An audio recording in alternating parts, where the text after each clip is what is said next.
So I decided to move along and do ground firm at the time. Right.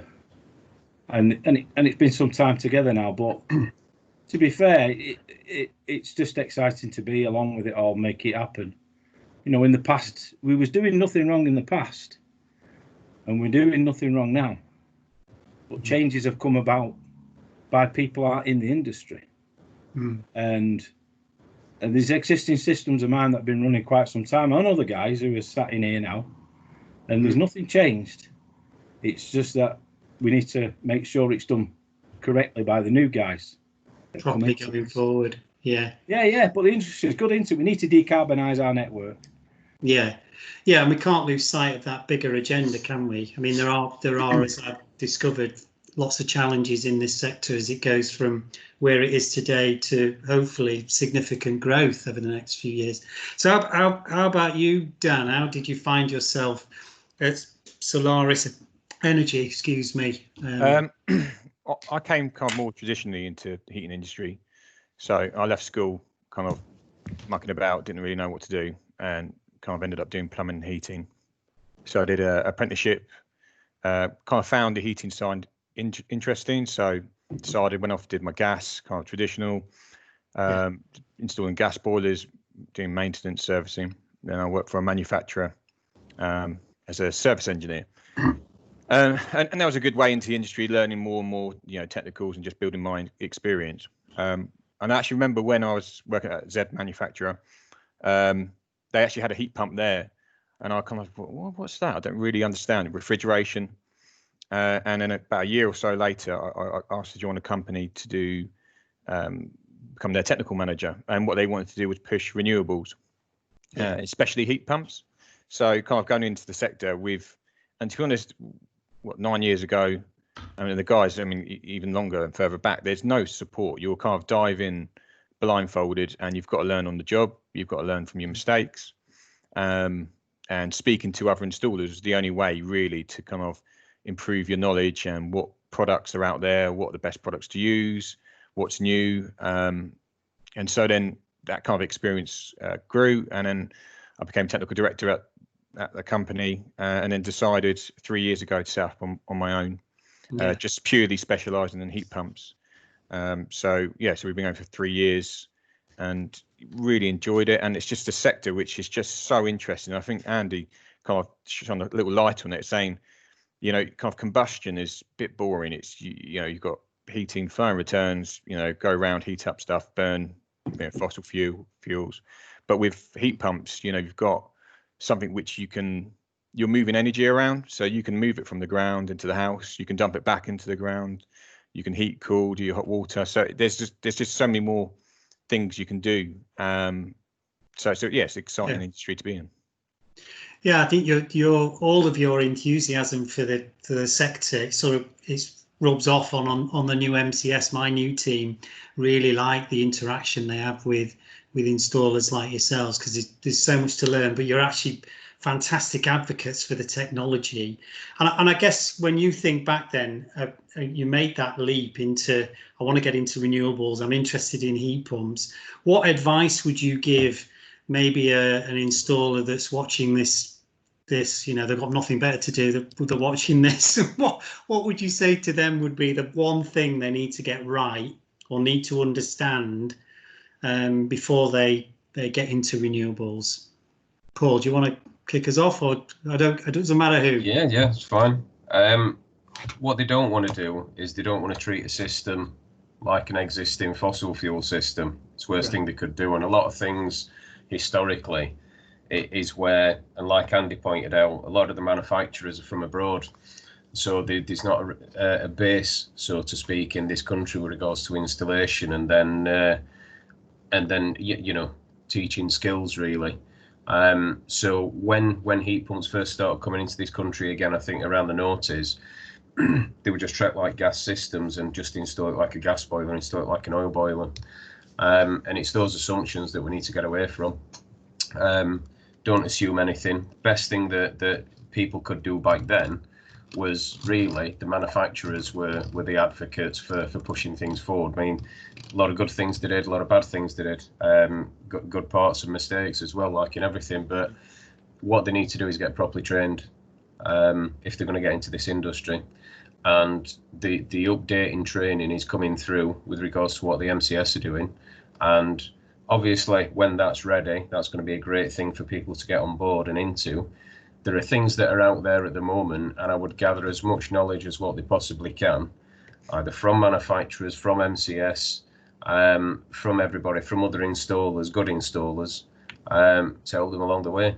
And I'd say probably MCS's first port of call, because they're not biased in any way, so they're not trying to push a certain product, they're not trying to push a certain type of install, and then potentially you can point people into directions of like Andy, Dan, myself, who will support other installers, because there's enough work for everybody in this industry.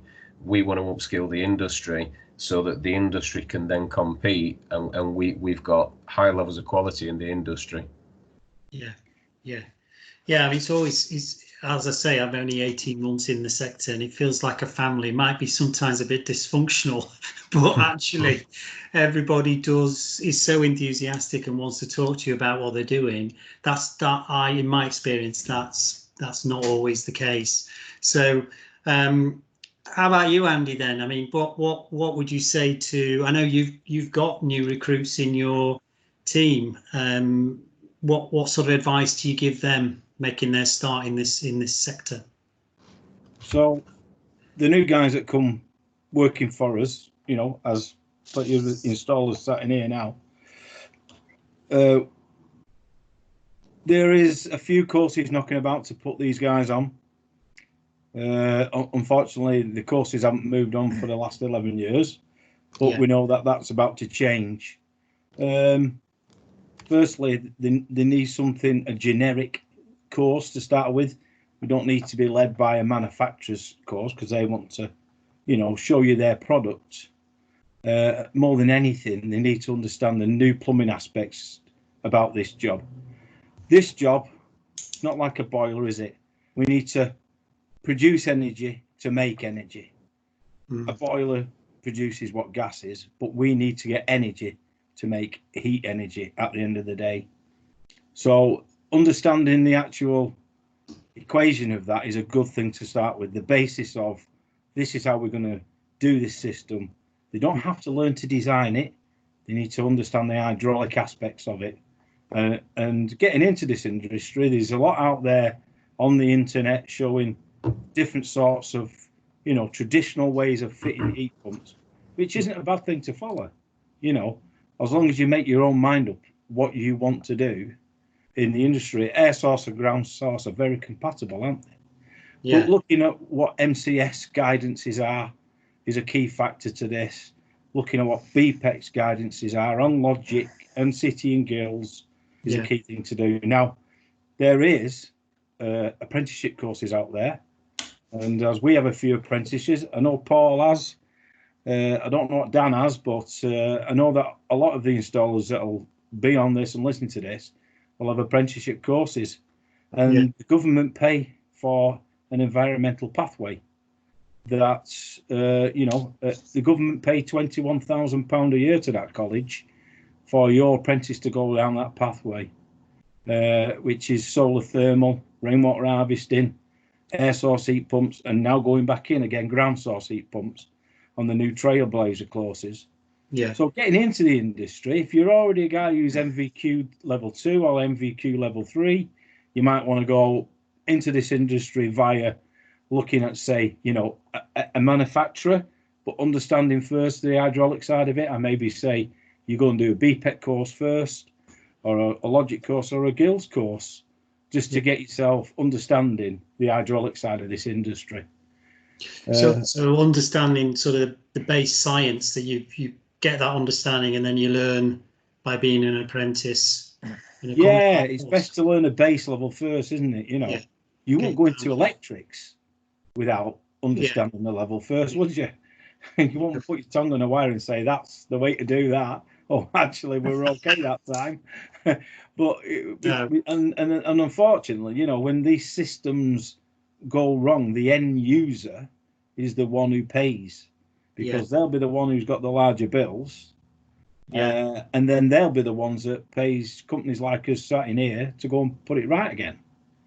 Yeah, maybe we'll come back round and talk about education, because I think that's a real live topic, isn't it, in the sector right now.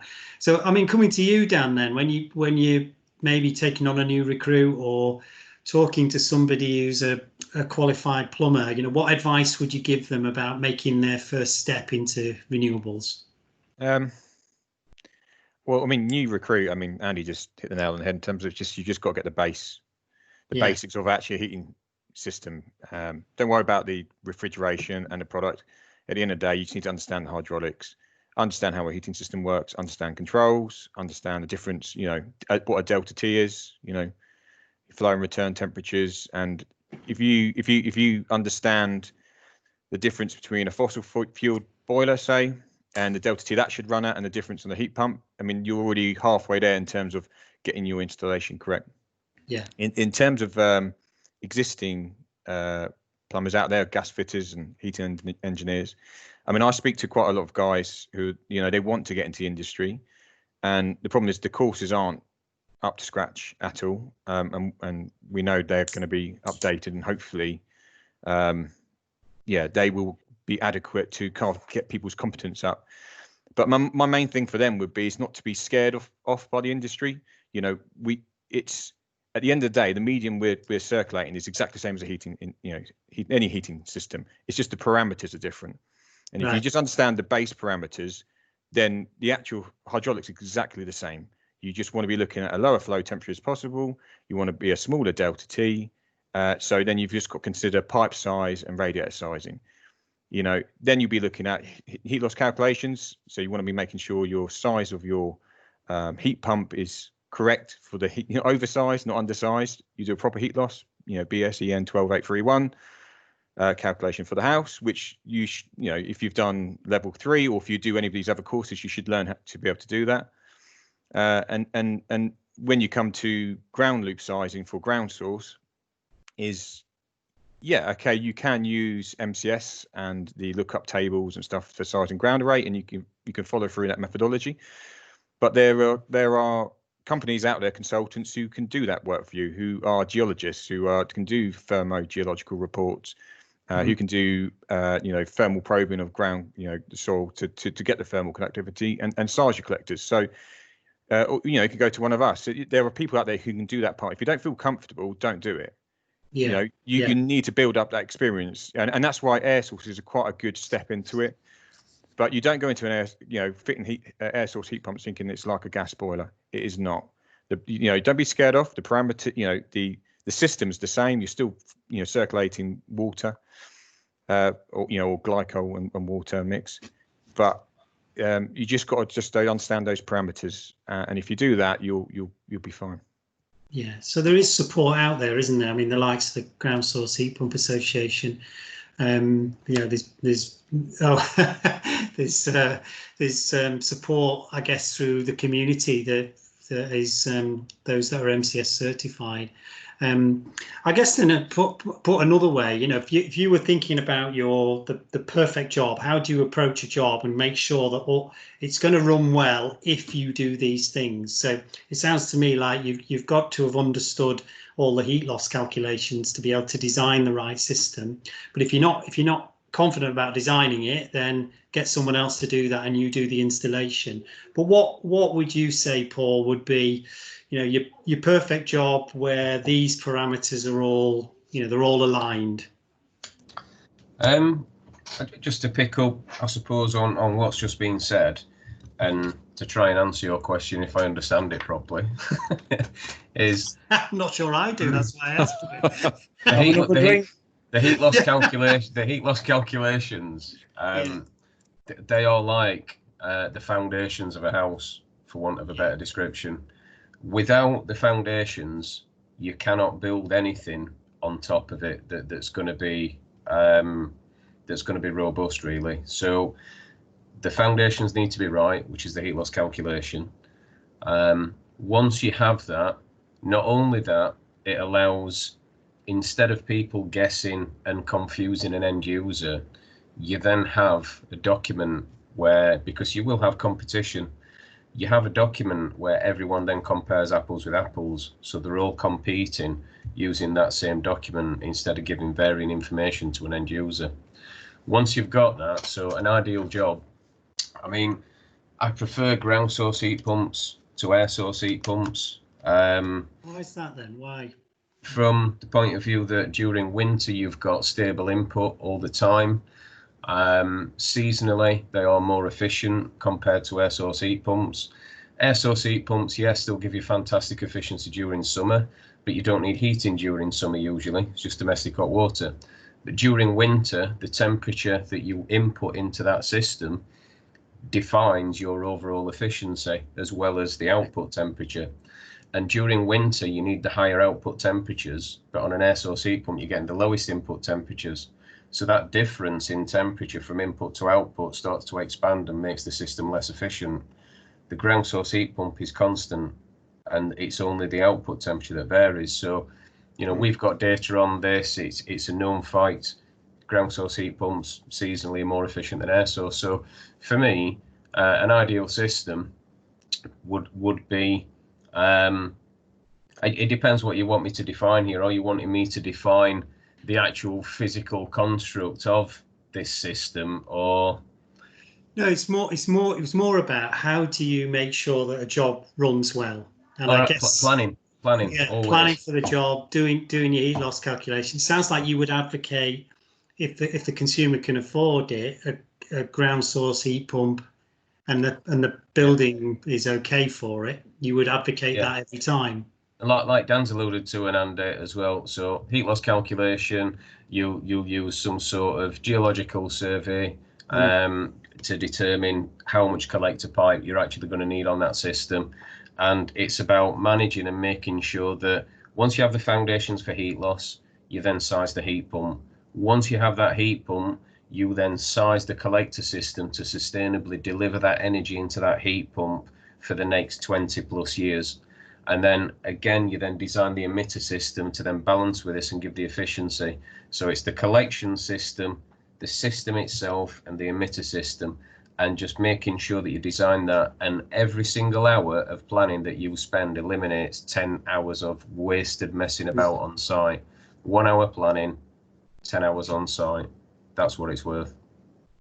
I suppose that's why it's very different, isn't it, to sticking in a gas boiler. You know, there's more of that preparation, that planning time that's essential really to get it right. I've got to add something on now. Sorry, chaps. I don't mean to capitalise the time. You're allowed. Done like you, Paul. Yeah, it's not like me. We've got a bit of a throwaway market, and that's what the gas boiler industry is in some respects relies on. 1.7 million gas boilers sold per year into this market, right? Mainly German kit, and we've got just over 60 million people here. 1.7 million gas boilers, because it's a combi. What's that? You need a new one, distress purchase, off, on, half a day, tick, bosh, bang, gone. And I'm not trying to tar everybody with a brush, but everybody knows that happens on quite a lot of installations.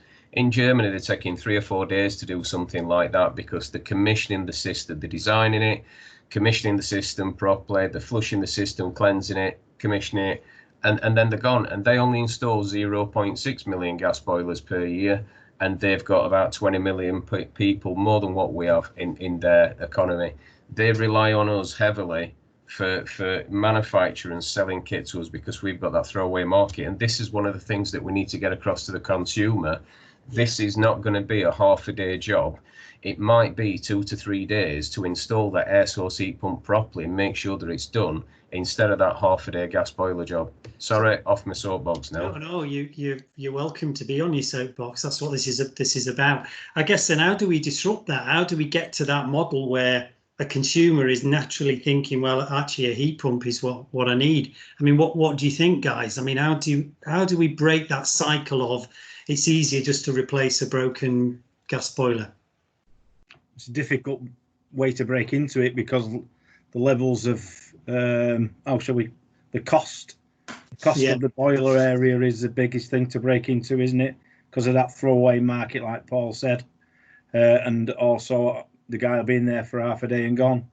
as in where, you know, we'll be there for sometimes between a week and a month to make sure it's right, and we'll be there after holding their hand. A lot of these guys haven't got that mentality. That setup is quite a key area. If we did gas boilers like they would do abroad, then we would be able to break into that area because they understand that they need to properly set that system up. And you know, these have a go run situations where we do a quick combi and see you later, guys, that's it, I'm done. It's bound to work. Is a key thing. But like you say, getting into that sector, letting the lads understand that you can do a good system and still earn the same amount of monies as what you do on a boiler is still there in the way of fitting heat pumps. It's still there. It just takes that bit longer. So do you think that's because of our attitude, UK public's attitude, relationship with energy has got to fundamentally change for people to start to think, well, this is a 3-day job and, you know, it's going to cost me more? Because it can be quite inconvenient, I guess, if your boiler's gone and someone's talking to you about having a heat pump installed, that's going to, you know, it's a distressed purchase. I think you said that, Paul. What do you think, Dan? Well, the problem we've got is we've got to start taking our industry seriously. Yeah. And the heating industry's become, you know, with push fit, you've got the push fit plumber, you've got people who just chuck things in, and there's no pride, and there's the kind of the engineering's been taken away from it. And you know, if heat pumps have to do it, I think this is a good time that they actually can improve the industry and improve people's knowledge. I mean, the training we're looking to put out there should help with that pathway, but you can't come into this industry thinking I'm going to just chuck in a load of heat pumps and make a load of money. You've got to come into it and think, I want to come to an engineering industry where I'll be proud of my work. I look back and I go, I did that. That was a really nice install. The client's really happy. That's working really well. And that's the mentality you need to come in.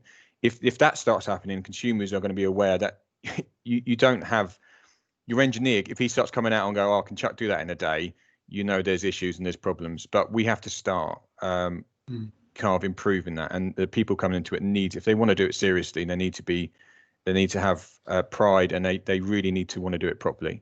And you get much more out of it. I mean, the guys here, they live and breathe heat pumps because it is interesting. It's great. And when you do it right, your customers rave about it, and they tell their friends, and then they tell their friends, and then they tell, you know, so it's a slow organic process. But I don't think we should rush this industry and try and go compete with the gas industry now, because if we do, we'll lose the quality.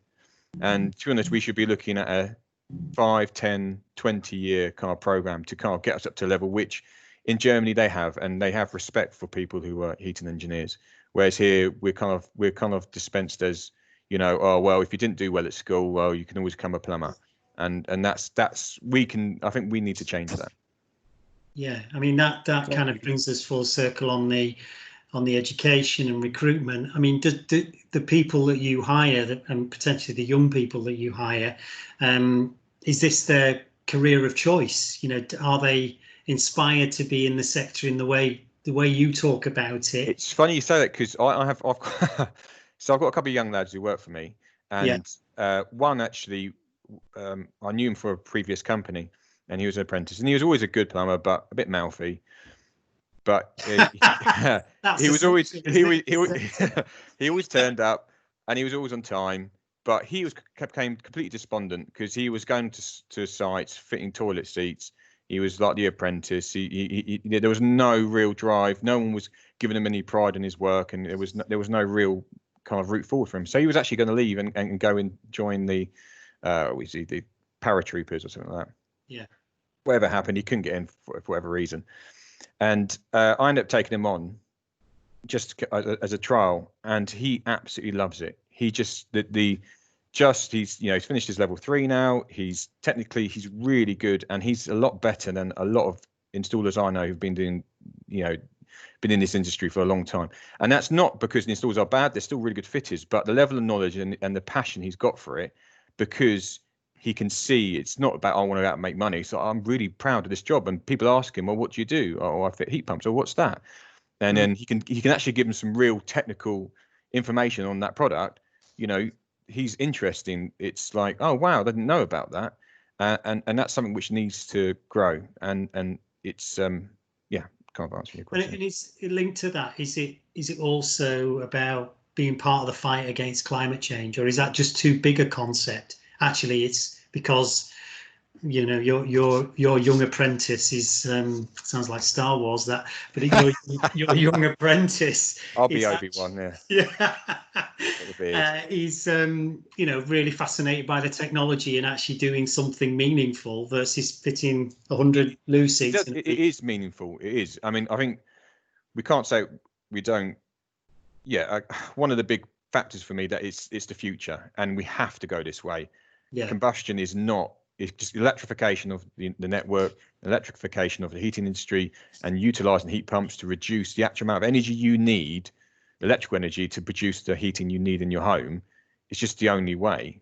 And well, it's part of a bigger plan anyway. And renewables in general, we probably all agree that renewables, just one product on its own, is not the answer. Renewables are, you need to integrate, and that's one of the harder parts of renewables, is trying to integrate different systems to make them work together. But if you can do that, you can really maximize the most out of all these products. But yeah, the carbon reduction you do feel better about it, I guess. And it's probably one of the main reasons we can't push it. Yes. Yeah.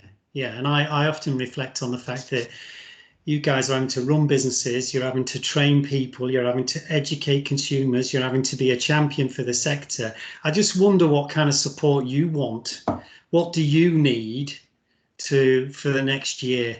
And I know you're contributing to a discussion about a future MCS, but what could the sector do? What could policy do to make your lives just a little bit easier so that you can install twice as many heat pumps next year than you installed in 2019?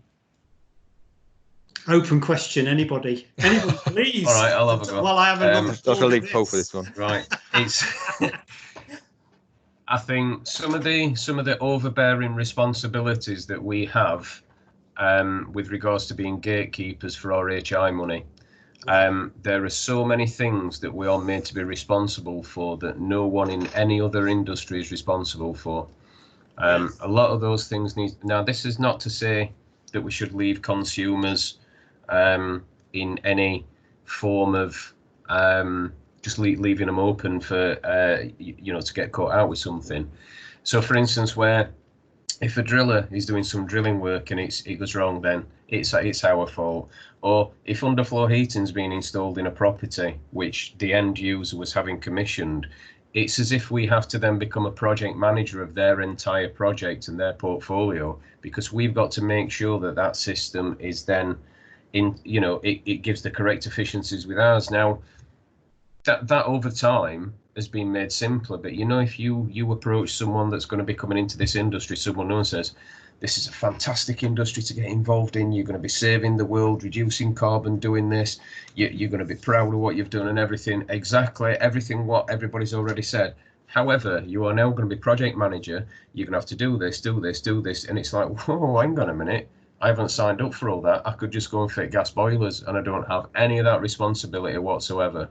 I'll go and fit gas boilers. Now, it's the right mindset. So when you're talking about employing people, we pick a mindset and an approach. We don't pick a skill set. You can mold a skill set around anyone, right? We've got to pick the right person for that job. And Dan's done it, Andy's done it, we've done it. We've got the right people and the right mindset. People aren't chasing the money, and like they've said, they're proud of the jobs that they're doing.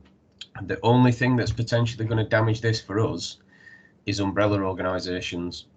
And if umbrella organisations are going to be allowed to run as they do at the moment, with having one competent person in that business and selling across the entire country and using subcontractors to install who are not trained, they're going to damage the industry, they're going to remove the pride from the industry, and it's going to damage us for years to come. Yeah. Your turn, Andy. Just coming back to what you said, Paul, is you're dead right in. Firstly, what Dan said about the apprentices is dead right. You've got to kind of instill into these guys, it's their future more than it is ours. Regarding carbon reduction, just coming back to that, if we all did a bit, we're gonna save a lot. So that's the big turnaround, isn't it? And then coming back to what Paul said, I think more clear pathways for what an installer requirement is better for the industry. Like it's just been discussed. Yes, it's good, it's great, but when you look at the everyday loading of being an installer, understanding inputs, outputs of electric for other people, advice on mass flow rates and heat loss calculators for other people that you're hoping are going to do their job right, and your ground loop guys, it becomes a massive incumbent, and you think, oh my God, it only takes one to mess up and the whole pack of cards come down. But then you try and save it by the other bit that you've done right, and you think, right, we might be able to compensate for this because the idiot plumber didn't even insulate the secondary return, etc. There's these areas that is not in your control. And sometimes MCS can bog you down. Now, I know MCS is going to strip away back some of this stuff. And there's other people who've come out from outside to MCS to give advice and information that have made it such a sticky ball. You won't put one hand on it, you can't get your other hand up, because it's like, well, they say you need to do that, and they need to say you do that, and it's like, well, hang on a minute. Really, at the end of the day, you're looking at 3 plumbers, heating engineers who've gone into renewables. That's what we are. We're proud of what we do. We're proud of the industry. MCS is our installers. You're our governing body, and you're the only governing body for our industry. But to stop the sticky ball, this bit where you get your hand on it and it's like, oh God, I can't get my hand off because they say we've got to do this. Some of that needs to change a bit. And it's too incumbent. Everything can fall apart at one wrong move. But the really can work really well. Yeah, and you've really got to want to be in this sector, haven't you? There are a lot of challenges, and I know MCS of old, and I feel the responsibility of what you're pushing my way, Andy, and I'm determined that MCS will be an enabler versus what maybe it's been in the past, but it is a challenging sector. Yeah, it's a slow process, isn't it? Well, hopefully not too slow, but yes, I think I suppose that's a good question to ask you all then. What would you hope MCS would be in 2021? You know, what does it need to achieve to be the scheme that you feel, you know, that is representing me, that's about quality in my sector, and it's helping me, enabling me to be, you know, the best installer I can be. You know, what don't pull your punches. What is it? First thing is, they take advice off your installers that you have on there. So maybe maybe some sort of lead in there too. From you have a big installer network. Yeah. Questioning the people in the network to understand what they require. Obviously, you know, sensible aspects of all that and what the industry requires. Understanding what other industry required to make it work, from the gas sector, and the oil sector, which I know that you're trying to get to. Yeah. And then it goes on from there, because, you know, the MCS is the governing body for what we do, and we need a governing body, don't we? But so getting away some of that paperwork, getting rid of paperwork, and mass audits will help the industry, and people should think, well, it's not as bad as it used to be now. We don't have to have a 2 or 3 day audit. Yeah. It's more focused on your technical competency in the field versus maybe spending lots of time in your office. Yeah. What about you, Dan? Then, I mean, come on, I didn't say much. I just the drink. I mean, hopefully, you know, MCS is listening. I won't be having a beer with you if we weren't. But what do you think, Dan? In terms of MCS in the next few years? What does it need to be? What does it need to become to help you? To be honest, a voice in the industry, I think it's quite, if you know the industry as it is, it's a bit fractured, and everyone's trying to get their piece. And I think what I think I like at the moment is, and I don't want to blow smoke up your rear end. I don't know how to put that without swearing. Feel free. But at least I feel at the moment MCS is starting to change, and people have been put off beforehand, and with all the paperwork and all the absolute rubbish and being audited, and you've been, the only thing that's come up is that because you've got page numbers on your meetings, and there's, or you haven't had a annual meeting when there's one of you, it's just stupid things like that. Yeah. And I think the change of actually that split of MCS with design and install, and then there's two pathways into it. If you're a good technician, and really kind of inspire people to be, look, if you're a good fitter, you can install, you can manage jobs, you can be a quality technician who can commission and install heat pumps. And then if you want to get into the more technical side with a bit more paperwork and maybe a bit more maths or whatever it might be, then you've got the design side. And that gives people entry into where they want to be in the industry. And they're too difficult. I mean, I know a lot of people who can design it and they wouldn't know what they're looking at when they're on site or how you would get over that problem. And I've got guys who want to install it and they don't really want to do the paperwork, but they've still got to understand every aspect. But you need to have those two avenues into the industry. Now, if you want to do both, that's fine. Yeah. But you can't expect someone who just wants to fit and they're a good technician and they can install to do all the design and the paperwork, because they're just going to go, well, no, thank you. And I think if we can get that right and people can come into the industry and feel comfortable, and there's a clear route as well, then we should hopefully get good installers. People will come away from oil and will go, look, this is a good way in. We'll fit heat pumps. And hopefully, actually, installers will be the biggest marketing tool of heat pumps, because they'll be advocating them. They'll be saying this is the future. We know we've installed a few of these. They're really good, and we're really happy. We know how to do it properly. And then, the industry should grow, and it should do it properly with good installs, instead of, people trying to force their way into market through umbrella schemes and stuff like that, where you've just got a false market. You've got a load of manufacturers or other umbrella schemes are set up, and they're holding all the strings, and they're controlling it, and it's always going to their tune, and that needs to go, because that won't provide a solid base for the industry to grow. And actually our industry in 10 years time, if I'm completely honest, in 10, 15 years time, I would like to the industry to be a point where people will look at us and go, God, they do renewables well. They know what they're doing and they're respected. And that's the ideal. That's the utopia. But, I don't think that's going to happen. But we can only hope. I love the aspiration of that. And why not? I mean, with the kind of, not blowing smoke back your way, but the enthusiasm and energy for, no pun intended, for the sector is, most installers I have the privilege to talk to are so passionate about what they do, and that really comes across. Right, Paul, then, what do you think about MCS in its future? What does it need to do to support your business, Matrix Energy? All right, following on from what both these wonderful chaps have said, smoke back at you. Yeah. Right. The RHI has actually started this well, and it's only just started getting traction now with regards to heat pumps starting to see that growth. Now that other technologies have had their inflated tariffs pulled away, so PV's gone, biomass is gone, more or less, and it started to allow some depth of penetration with heat pumps, especially air source, and we can start to see that increase in ground source now as well.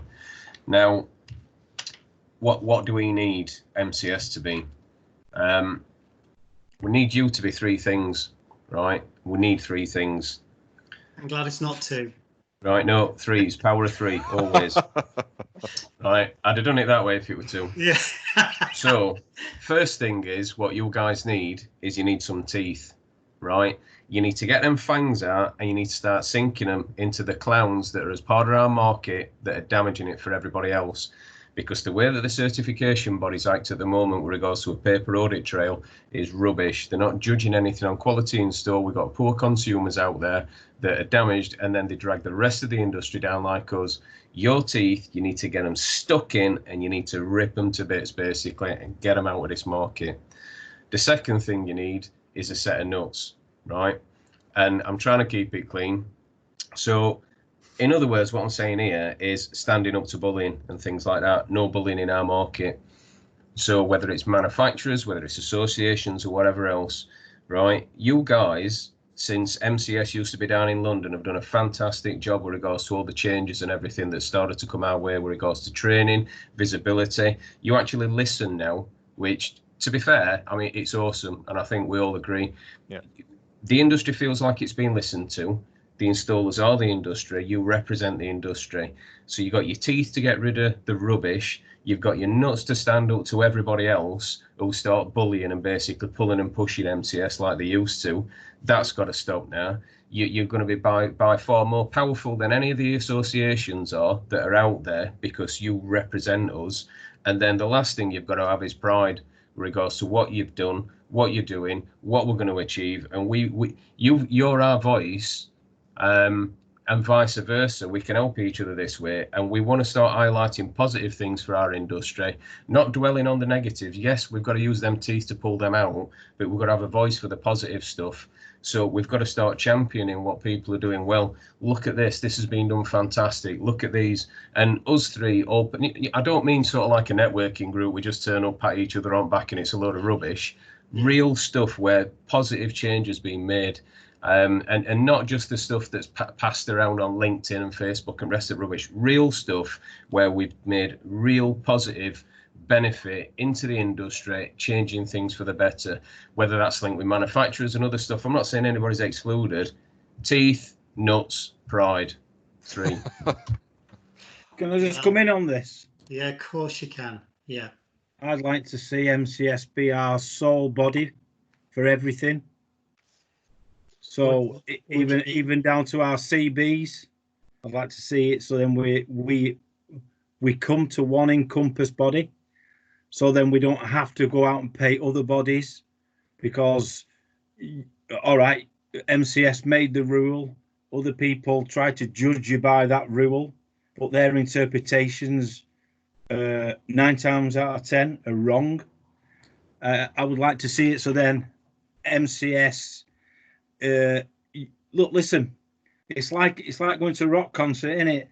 If the installers and the employers aren't there, the band's pretty crap because there's nobody there to voice it on, is there? So you guys are the installers and we have the employers of the industry.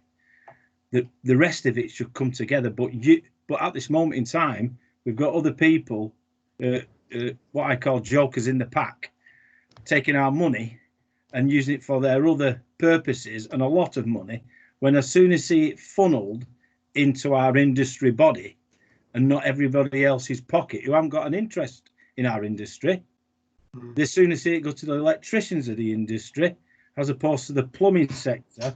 And that's at the end of the day what we are. So yeah. MCS should funnel our money back into our industry. I know it's a charity body, but stuff these other creatures who want to keep taking our money. We need to pay one body and answerable to one body, not a bunch of other creatures who interpret what suits them best. It should be eventually a competent person scheme, not a competent enterprise scheme. We want competent people installing this kit because as it stands at the moment, like we've said, the umbrella scheme can employ or subcontract someone, get anybody else to install it, and there's no competent person scheme. And exactly, Andy, with regards to what you've said, I mean, we pay, and I don't want to frighten anybody else off that listens because we're registered for a load of technologies. We pay over £2,000 a year for all technology that we're registered for. My gas safe cost £154, right, the other week. So, and that's with 2 engineers registered on that, and I think £24 for an extra one. So that'll be like 180 or 190 quid for 3 people, power of 3 again, to be registered underneath gas safe. 2,000 quid, and I'll not mention who we're registered with, but for all them technologies, and it's not even a competent person scheme. And all they turn up and do is waste 2 days of my life checking paperwork that they checked last year to do the same stuff and go through the same thing over and over again, to then register a site visit in South Wales because they get paid to then turn up and they get the mileage paid for. So, and then we've got to accommodate that. I don't want to put anybody else off. Don't worry, chaps. Anybody coming into the industry, this is all going to disappear, and Ian's going to make it all wonderful. Oh, all right, okay. In that industry, in gas, you've got iGen, and then the next in line is Gas Safe, and it all that money funnels back into that industry, and they're all on the same record as Gas Safe and iGen. Every installer, not like this one. We're scattered. It's what we call gunshot, innit? Also, sorry to come in that, the blokes and ladies that actually come out and assess you underneath Gas Safe really know their stuff. You cannot pull the wool over their eyes. If I went out to site, right, and showed one of these people that turn up an installation, but what's this? What they don't know. They don't even know what they're looking at. Then they don't know what they're doing, do they?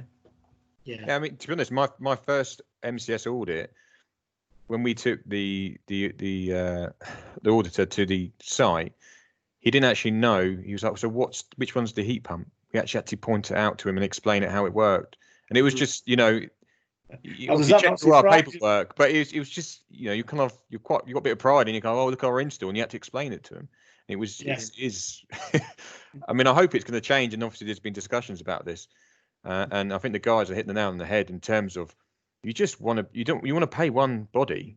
I mean, I've got about 6-7 different certificates sitting up on the wall, and you think, well, I don't even know what they mean. You just paid a load of money for a bit of paper on the wall, which I don't even understand if it does anything. I mean, with consumer codes as well, and does it really protect the consumer? Because as long as you've done the paper trail properly, I mean, we've gone out too many installations where we have had to sort it out, and they not only non-MCS installers but MCS installers, and they were terrible, and they weren't covered, and it's so it's not a small problem. There's a lot of problems out there. But I'm sure, Ian, you're more than capable to sort them all out within next year.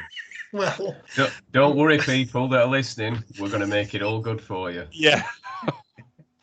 Well, you know, I'm up for a challenge, but and this is one. I think. Can I just add one other thing as well? Yeah. I think one thing we forget about is we've been talking about installation and coming to the market, but there's maintenance is a real thing we really need to discuss, and I would hope there would be training, not just on installation, but maintenance of products moving into the future, because we have lots of heat pumps installed. Who's going to maintain these? Yeah.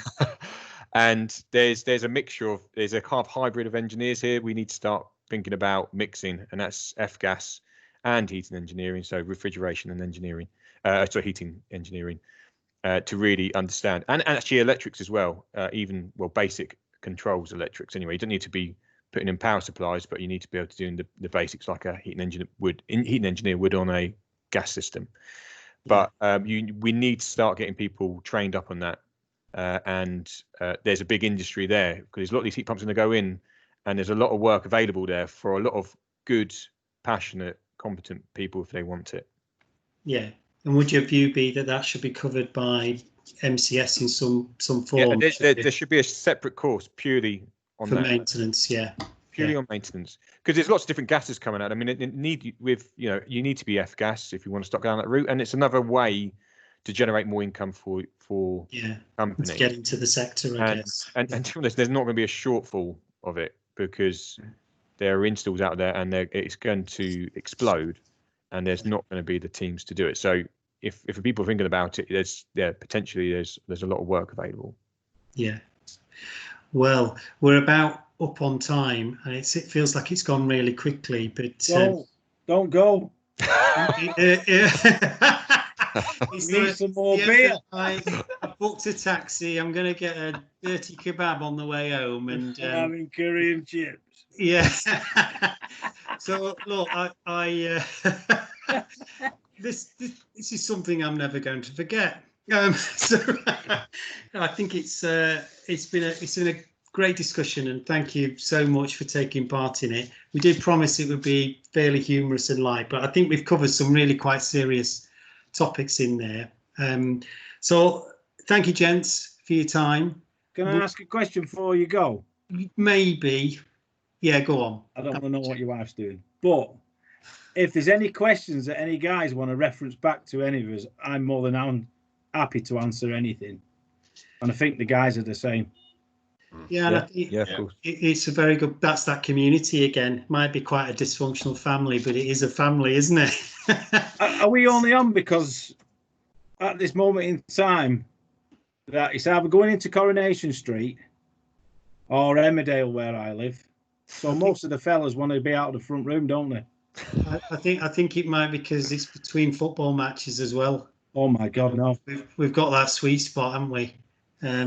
But anyway, so I think if anybody's listening and they want to get in touch with you or indeed find out more about MCS, you just need to Google MCS certified and you'll find the website.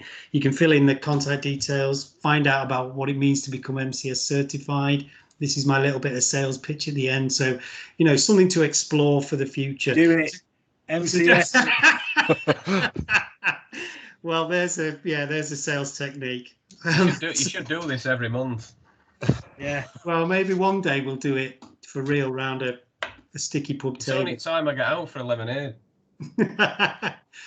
All right. Thank you very much, gents. Great to talk to you. Talk to you all soon. See you all later. Cheers, guys. Bye. Rock on.